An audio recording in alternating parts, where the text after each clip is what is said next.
भाई ये वह चीज़ है जो हमें इस सदी के महानायक श्री अमिताभ बच्चन जी से बुलवाना पड़ता है।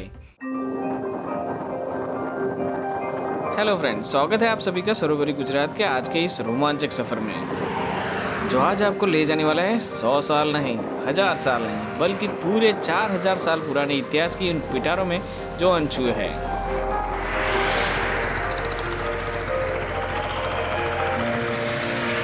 शुरू करें आज का ये रोमांचक सफर।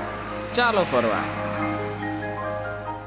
लोथल उसकी नगर व्यवस्था और उसकी गटर व्यवस्था के कारण सुप्रसिद्ध था। चैनल को सब्सक्राइब ना किया हो तो जरूर करना। इतिहास का सब्जेक्ट वैसे तो बचपन से वन ऑफ द फेवरेट रहा है, बस एक ही प्रॉब्लम थी, एक ही दिक्कत थी, वो सारी डेट याद नहीं रहती थी, बट सुनने में बहुत रोचक लगता था। तो आज वैसे ही एक ऐतिहासिक नगरी से रूबरू होने वाले हैं, जिसे देखोगे और उसकी बात सुनोगे तो पता चलेगा यार अपने पूर्वज तो वाकई ही हम लोगों से भी कई गुना ज़्यादा आगे थे। अहमदाबाद से करीब 85 किलोमीटर दूर धौलका तालुके के सरक वाला गांव के करीब 2 किमी दूरी पर ही ये साइट है, लोथल।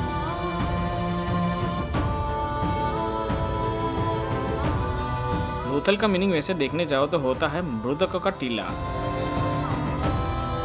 लोथल साइड में एंटर होते ही सबसे पहले दिखाई देगा ये कुआं, जहाँ माना जाता है कि उसके टाइम पे यहाँ पे स्थानिक कारीगर इसका यूज करते थे। इसी कुएं से थोड़े आगे जाते ही आंखें चौड़ी हो जाती है और दिखाई पड़ता है ये बड़ा सा मानव सर्जित तालाब जैसा लोदी का भाग।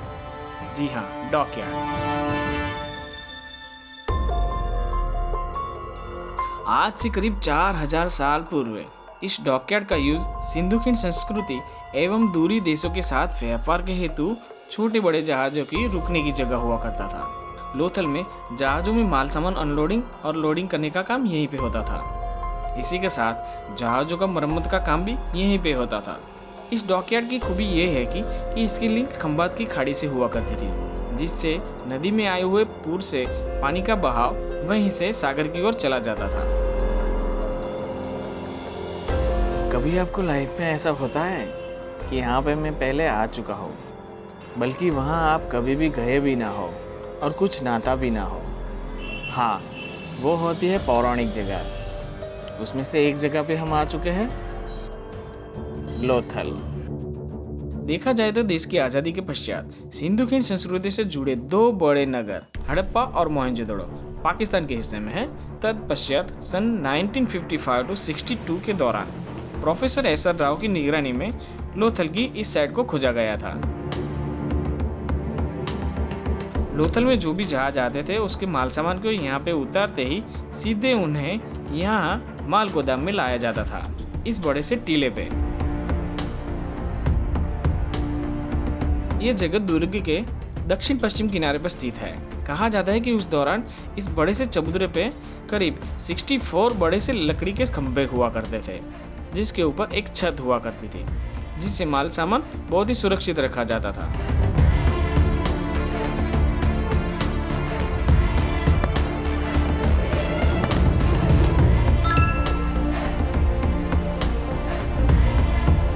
बस इसी की थोड़ी दाईं ओर जाते ही ये अवशेष देखने को मिलते हैं। देखने में कोई खास नहीं है, बट जब इनके बारे में जाना तब आंखें चौड़ी हो गई। भाई ये वह चीज़ है जो हमें इस सदी के महानायक श्री अमिताभ बच्चन जी से बुलवाना पड़ता है कि शौचालय बनाए। जी हाँ, हमारे पूर्वज उस दौरान ये शौचालय का यूज करते थे। करीब 7 से 8 शौचालय के अवशेष यहाँ पे आपको दिखाई देंगे। और हाँ, गटर व्यवस्था से सुसज्जित है, जिसमें पानी का निकाल बहुत ही सुंदरता से ढलान की ओर निचले हिस्सों में चला जाता था। मन में एक सवाल खड़ा होता है कि भाई हम एडवांस हैं कि हमारे पूर्वज जो 4000 साल पहले शौचालय का यूज करते थे। और खास तौर से सिंधु खीण की संस्कृति, उसकी गटर व्यवस्था एवं उसकी नगर व्यवस्था के कारण चर्चा का केंद्र हुआ करती थी। कहा जाता है कि इस छोटी सी नगरी की समृद्धि इतनी थी कि उस दौरान ये नगर पश्चिमी एशिया के देशों के साथ अर्धकीमती पत्थर की माला, तांबे, हाथीदांत, शंख एवं कपास के व्यापार का अच्छा केंद्र हुआ करती थी। भारत की सीमा में हुए उत्खनन के दौरान ये पता चलता है कि लोथल सिंधु खीण की संस्कृति में सबसे अधिक धनिक संस्कृति में से एक हुआ करती थी।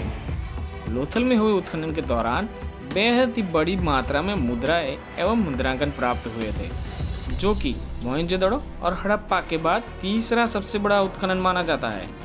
जिन मुद्राओं के ऊपर एनिमल्स की आकृति और सेंदल लिपि में अक्षरों का निर्माण देखा जा सकता है। इसके अतिरिक्त शंख में से निर्मित चूड़ियां, मनके, खिलौने और अन्य कई चीजें बनती थी।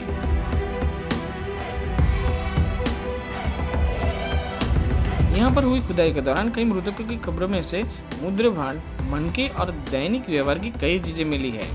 इसी के साथ एक संयुक्त कब्र का प्रमाण भी उत्खनन के दौरान हुआ है। इस समय सुमसाम लगती यह जगह उस दौरान लोगों की चहल पहल से जीवंत हुआ करती थी। कहा जाता है लोथल के व्यापारी ओमान से तांबे के धातु पिंड की आयात किया करते थे।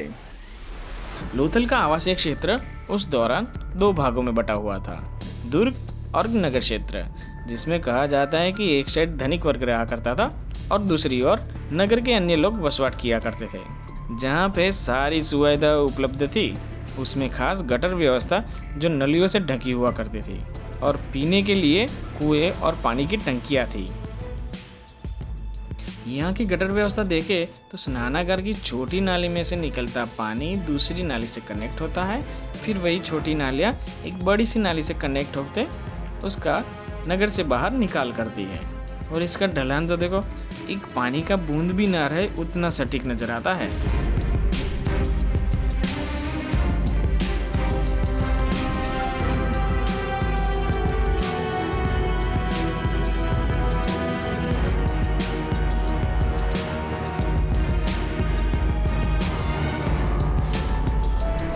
और यह है लोथल की बेहद ही कीमती जगह, मनके बनाने की भट्ठी।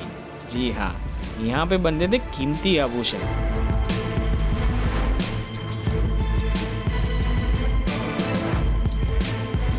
और इस चीज को जरा गौर से देखिए, आपको क्या लगता है? जो मुझे लगता है वही है क्या? जी हाँ, ये शायद रसोई घर के चूल्हे जैसा नहीं लगता, भले ही ये कुछ और हो, मगर पहली नजर में तो ये ऐसा ही लगता है।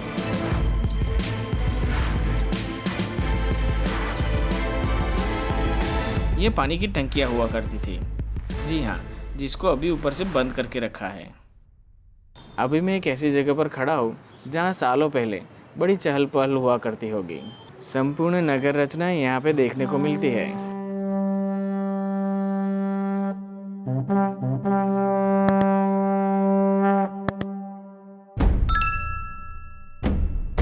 कहा जाता है कि कोई भी इमारत आप बनाओ तो उसकी नींव मजबूत होनी चाहिए। उसी का अच्छा उदाहरण यह है। भले ही ऊपर कोई छत नहीं, ना ही दीवार है, मगर इसको देखते पता चलता है कि उसका बांधकाम कितना भव्य और समृद्ध होगा।